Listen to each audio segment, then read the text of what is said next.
Mais uma vez bem-vindos aqui ao canal. O surto antavírus do navio onde os que temos visto todos os dias no telejornal, em todo lado, ninguém fala de outra coisa, fez manchetes em todo o mundo e não sei o quê, prontos. Mas não foi só o vírus que se tornou viral.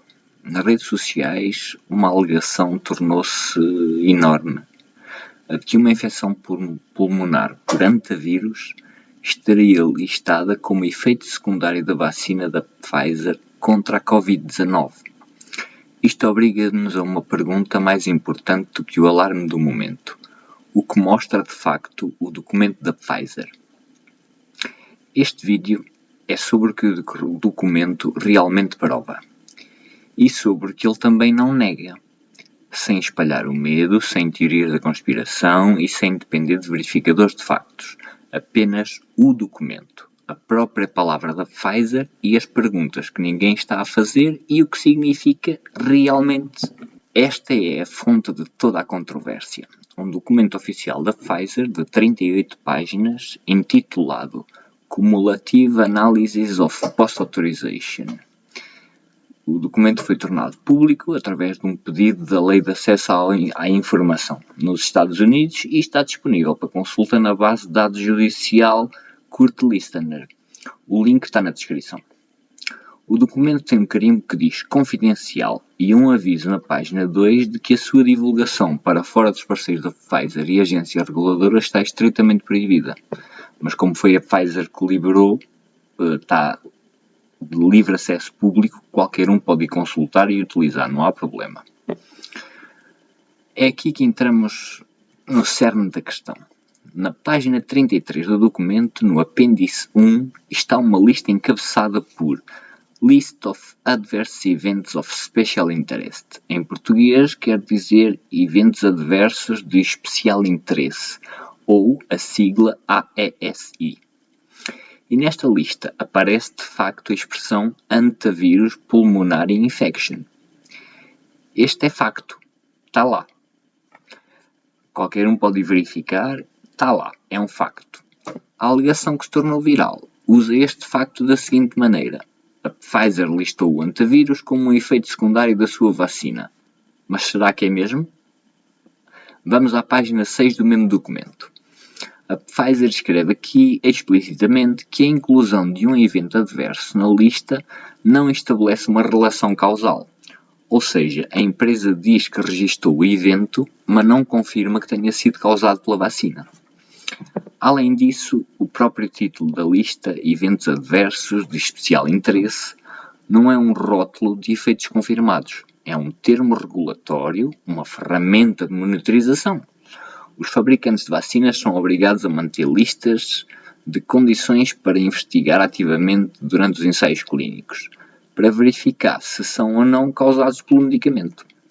Portanto, os factos documentais são estes. O antavírus está listado como um AESI, facto confirmado pela página 33. A Pfizer afirma que isto não estabelece uma relação causal, facto confirmado pela página 6. Mas há um detalhe que torna este caso ainda mais singular.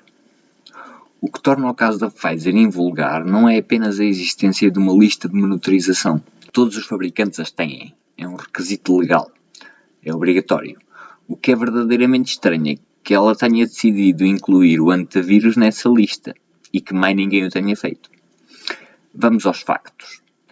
A lista de AESIs é um requisito padrão para todos os fabricantes de vacinas contra a Covid-19. A Pfizer, a Moderna, a AstraZeneca, a Johnson & Johnson. Todas tiveram de entregar as listas às agências reguladoras. Fui verificar os documentos públicos das outras farmacêuticas, a conclusão é esta. Nem a Moderna, nem a AstraZeneca, nem a Johnson & Johnson incluíram o antavírus nas suas listas. A Pfizer é a única que tomou esta decisão. Perante o mesmo requisito regulatório, um fabricante decidiu incluir o antavírus na sua lista de eventos a monitorizar. Os outros não.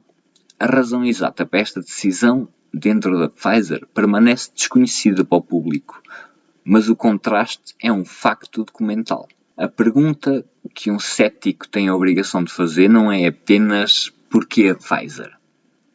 Seria mais Porquê apenas a Pfizer? Uma explicação inocente seria que a Pfizer é excepcionalmente exaustiva na sua lista, incluindo eventos que outros fabricantes consideraram demasiado raros ou irrelevantes. Uma explicação menos inocente apontaria para que, dos documentos que se conhecem, apenas o da Pfizer contém este dado, e que a empresa se recusa a dar mais explicações, citando a confidencialidade. E é aqui que as perguntas incômodas começam. A alegação de que o antivírus é um efeito secundário confirmado da vacina da Pfizer é falsa. Sim, é falso. O documento não prova que foi causado pela vacina. Mas a pergunta que fica é, se a lista de AESI não prova uma relação de causa e efeito, por que razão é que a Pfizer não divulga quantos casos foram reportados e qual a sua própria análise de causalidade? Os verificadores de factos apressaram-se a desmentir a alegação viral, mas o ponto mais importante não foi respondido. A Pfizer alega confidencialidade. É aqui que a transparência seletiva se torna o próprio combustível para fazer crescer as teorias. A empresa cita a confidencialidade para não revelar detalhes sobre este caso. Na prática, isso significa que é impossível para si, para mim, cidadãos comuns, verificar de forma independente se foi um ou mais casos, ou qual o grau de suspeita que a própria empresa atribuiu a essa potencial relação. A empresa admite que registou o evento, mas impede-nos de saber mais. Portanto, a formulação correta, a única que respeita a evidência documental, é esta. Houve, no mínimo, um caso reportado. Nem mais, nem menos. No mínimo, houve, senão não o punham lá. E esse caso foi registado num documento que a empresa insiste em manter fechado ao escrutínio público, exceto na forma como a própria decidiu divulgar. Este vídeo não é sobre espalhar o medo de que a vacina causa antivírus, é sobre a distância entre o que os documentos oficiais mostram e a comunicação pública das empresas que os produzem, e a falta de transparência que alimenta teorias. Numa medida, o documento da Pfizer não prova que a vacina causa antivírus. Facto. Mas também não o nega categoricamente. Facto. O que a empresa admite é que registou o evento, o que quer dizer que aconteceu, e monitorizou, mas não divulga detalhes, citando a confidencialidade. É um facto adicional que torna tudo isto mais desconfortável. Das 4 grandes fabricantes de vacinas Covid-19, a Pfizer foi a única a incluir o antivírus na sua lista de monitorização. A Moderna, AstraZeneca e Johnson & Johnson não o fizeram. O que é que isto significa? Não há uma resposta certa, nem definitiva, mas há uma pergunta que se impõe. Porquê é que apenas a Pfizer sentiu a necessidade de monitorar esse vírus específico? E porquê é que se recusa a explicar por que o fez? Esta é a informação que o cidadão comum não recebe. Não porque seja uma mentira, mas porque a informação é gerida de forma assimétrica. Se este trabalho de análise independente faz sentido para si, subscreva o canal e ative as notificações. É um prazer, ajuda bastante, porque a verdade exige fazer perguntas e eu vou continuar a fazê-las. Vemo-nos no próximo vídeo.